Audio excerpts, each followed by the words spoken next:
সংসদে যে আমাদের বিএনপির এমপি মন্ত্রী ভাইরা বলেন বাংলাদেশে তাদের কথা শুনলে মনে হয় কোনো সমস্যা নাই, কিন্তু আপনাদেরকে এই উন্মুক্ত পথসভা থেকে রায় দিতে হবে যে বাংলাদেশে এই সমস্যাগুলো আছে কি নাই।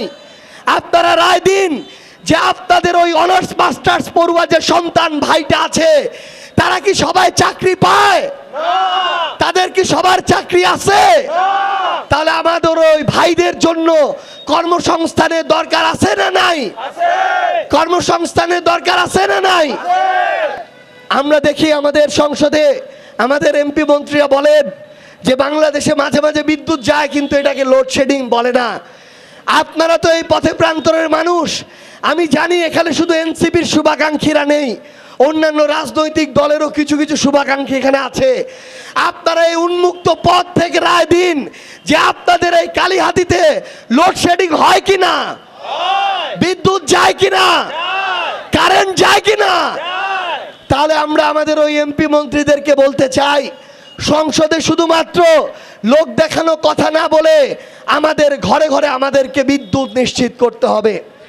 আমরা জানি আমাদের এই অভ্যুত্থানে আমাদের জামাতের ভাইরা, বিএনপির ভাইরা, আরো অন্যান্য অনেক দলের সহযোদ্ধা ছিলেন, কিন্তু আমরা শুধু একটা কথা বলতে চাই, আমরা আগামীর বাংলাদেশে আর নতুন করে কাউকে শেখ হাসিনা হইতে দিব না।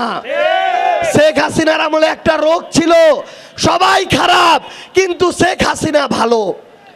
আমরা আগামীতে এই রোগ হইতে দিব না যে বিএনপির অনেকেই খারাপ কিন্তু তারেক রহমান তো ভালো।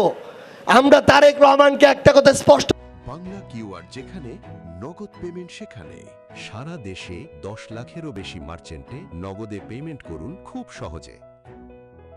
করে বলতে চাই, আপনি অভ্যুত্থানের পর বাংলাদেশে এসেছেন, আপনি প্রধানমন্ত্রী হয়েছেন, আপনার প্রত্যেকটা জেলা উপজেলা বিভাগের নেতা কর্মীদের যদি অনাকাঙ্ক্ষিত ঘটনা ঘটায়, চাঁদাবাজি করে, সিন্ডিকেট চালায়, মাদকের ব্যবসা করে, আমার নিরপরাধ ভাইদের উপরে জুলুম করে, এই দায়ও আপনাকে নিতে হবে, আপনি কোনো দায় এড়াইতে পারবেন না। আমরা স্পষ্ট করে আপনাদের একটা কথা বলি, আগামীর বাংলাদেশে একটা জিনিস শুধু মনে রাখবেন, একজন রাজনীতিবিদ ভালো হলে আপনার এই কালীহাতি কোনোদিন ভালো থাকতে পারে না। আপনার ওই নেতা থেকে শুরু করে যেই দলের কর্মী পর্যন্ত ভালো, যারা চাঁদাবাজি করে না, জমি দখল করে না, লুটপাট করে না, ক্ষমতার অপব্যবহার করে না, তাদের সাথেই আপনাদের থাকতে হবে। আমরা চাই আপনারা আগামীতে আপনাদের এই বিবেকবোধটাকে কোনো দলের কাছে আর বিক্রি করে দিবেন না। আমরা চাই বাংলাদেশ পুলিশ থেকে শুরু করে বাংলাদেশের অন্যান্য আইন শৃঙ্খলার যত প্রতিষ্ঠান আছে, আপনারা আপনাদের কাজের মধ্য দিয়ে আপনাদের সেই গৌরব এবং সম্মান ফিরিয়ে আনবেন ইনশাআল্লাহ। মনে রাখবেন, প্রত্যেকটা দল ক্ষমতায় থাকার জন্য আপনাদেরকে ব্যবহার করার চেষ্টা করবে, কিন্তু আপনারা যদি বিবেকবোধ বিসর্জন দেন, পেশাদারিত্ব বিসর্জন দেন, তাহলে আপনি কোনোদিন বাইরে যাই হোক না কেন নিজের বিবেকের কাছে, মনের কাছে মাথা উঁচু করে দাঁড়াতে পারবেন না। যদি আমার সীমান্তে একটা হত্যা হয়, যদি আমার সীমান্তে পুশিন করে আমার সার্বভৌমত্বকে হুমকির মুখে ফেলা হয়, আমরা দেখব না কে সরকারে আছে, আমরা দেখব না তাদের অবস্থান আগে কি ছিল, আমরা শুধুমাত্র ওই বাংলাদেশপন্থী সরকারের সাথেই থাকব যারা জনগণের জন্য থাকবে, রাষ্ট্রের জন্য থাকবে। কিন্তু উপরে উপরে জাতীয়তাবাদ আর ভিতরে ভিতরে যদি একটা অংশ ভারতের সাথে আঘাত করে, আরেকটা অংশ আরেকটা গোষ্ঠীর সাথে আঘাত করে, যারা আমার দেশের স্বার্থকে নষ্ট করে, তাহলে এই আঘাত বাংলাদেশের মানুষ কোনোদিন মেনে নিবে না।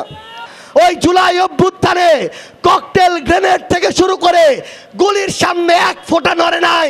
যে ভাইরা একটা গুলি খেয়ে জীবন দেয়, আরেকজন দাঁড়িয়ে যায়, তাদের সামনে এই ককটেল ফুটিয়ে, বোমা ফুটিয়ে তাদের রাজনীতিকে শেষ করা যাবে?